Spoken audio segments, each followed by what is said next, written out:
Bienvenue sur Liversity, un lieu inspirant pour ceux en quête de transformation spirituelle et d'épanouissement personnel. L'accompagnement de Diane Ahmed Sekou promet d'apporter des outils et des perspectives enrichissantes pour chaque étape de ce parcours. Aujourd'hui, nous allons aborder un nouveau sujet sur la clé pour briser les chaînes du jugement, pour revenir à soi.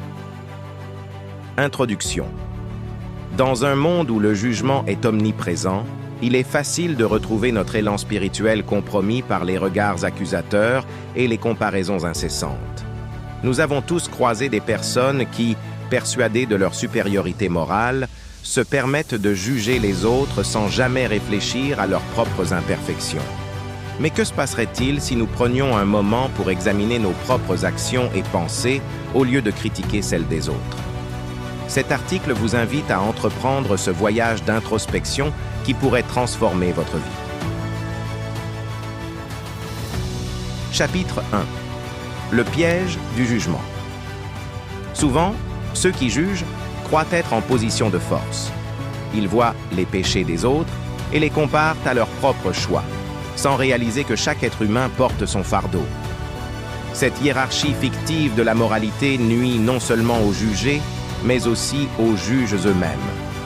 Ce chapitre explorera comment ces attitudes nous empêchent d'avancer sur notre chemin spirituel et créent des barrières entre nous et notre véritable essence. Chapitre 2. La leçon divine. La plupart d'entre nous clamons notre croyance en Dieu, mais souvent nous nous éloignons de ses enseignements fondamentaux. Dieu nous appelle à nous aimer et à nous respecter mutuellement, non à porter des jugements. En nous interrogeant sur notre vrai rapport à Dieu, nous pouvons commencer à voir que cette critique mutuelle est contraire à l'amour divin. Ce chapitre proposera des réflexions sur le véritable sens de la foi et comment elle devrait guider nos interactions quotidiennes. Chapitre 3. L'introspection comme voie de guérison. La solution au problème de jugement réside dans l'introspection. En nous penchant sur nos propres faiblesses et forces, nous découvrons des vérités souvent masquées par notre regard extérieur.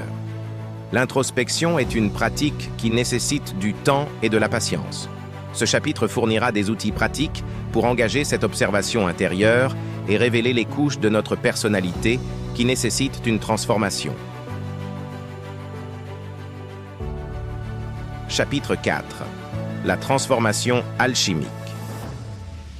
Découvrir ses défauts n'est qu'une première étape. La phase suivante est de travailler à notre transformation. Comme l'alchimiste qui transforme le plomb en or, nous avons la capacité de transformer nos défauts en atouts. À travers des exercices pratiques et des exemples inspirants, ce chapitre vous montrera comment chaque pas vers l'auto-amélioration nous rapproche de notre vraie version.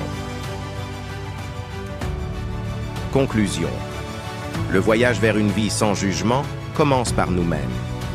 Lorsque nous cessons de porter des regards critiques sur ceux qui nous entourent et que nous nous concentrons sur notre propre chemin, nous ouvrons la porte à une compréhension plus profonde de notre nature et de celle de Dieu.